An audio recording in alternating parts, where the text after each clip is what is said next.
If you look at the top global charts right now, like all the songs are Latin artists, Peso Pluma, Bad Bunny, like guys like these are killing it. And the ability to fuse English and Spanish into some of these songs is like a combination of culture that I think we haven't really seen before. And you were one of the first people to do it. Yeah, I think it's interesting because I think about this all the time. Like, it's weird because there's so many people like me that are like Spanglish. They think in English and speak in Spanish and watch Spanish TV and listen to hip hop and do everything. And growing up, I remember I was originally like doing R&B, like R&B in English. I was singing R&B in English and Spanglish, and it always felt weird because it was like I wasn't English enough to sing R&B.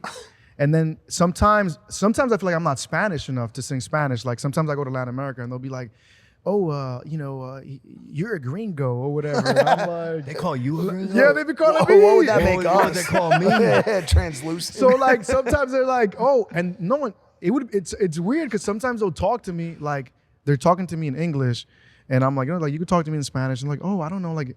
I mean, what do you guys think I'm doing? Putting someone else to record the records, But they'd see me as like an American guy with Dominican descent. And in my case, I grew up very Dominican. Like both my parents are Dominican. I grew up speaking Spanish at home, English in school. And I always felt very Dominican.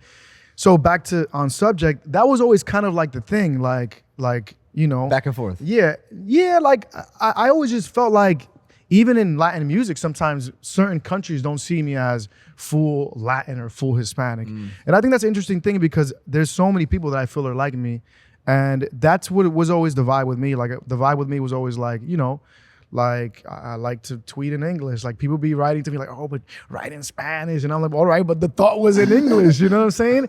And well, don't some things like make more sense to say in English versus Spanish? Because like also you grew up in like the spot for this type of activity. Like the Bronx, BX is such a heavy Latin Hispanic community. Like, I don't know, I want to hear more about your influences, but like Fat Joe, Big Pun, like Cuban Links, all that shit, like growing up, that was like, in the New York scene, that was like the representative like area of the boroughs for Hispanic music. So like who was inspiring you to move in the direction of bachata when you were coming up, like from hip hop or whatever? Yeah, well, growing up, I would listen to like a lot of Eminem.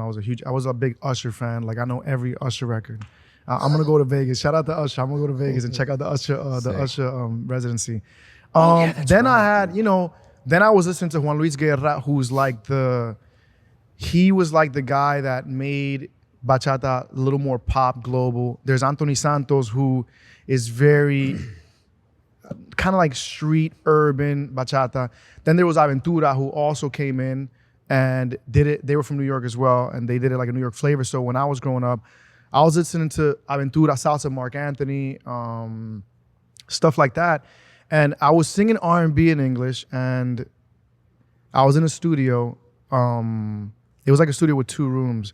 And in the kitchen, there was like a guy who was like, yo, you should sing some bachata. And I'm like, sure, whatever. At the time, I was recording everything, to be honest. I'm like, whatever, put me in the booth. And that's when I started, I did my first album with like 12 grand from the cell phone store. My first album is literally the album I did on my own.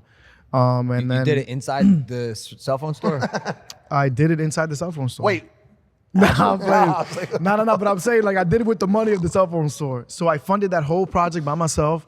And then I went to a few labels, and this guy who was my manager at the time was the one that took me to an independent label that ultimately signed me. Hey guys, if you like that clip, hit the subscribe button. And if you want to see more zany clips, click the video right here.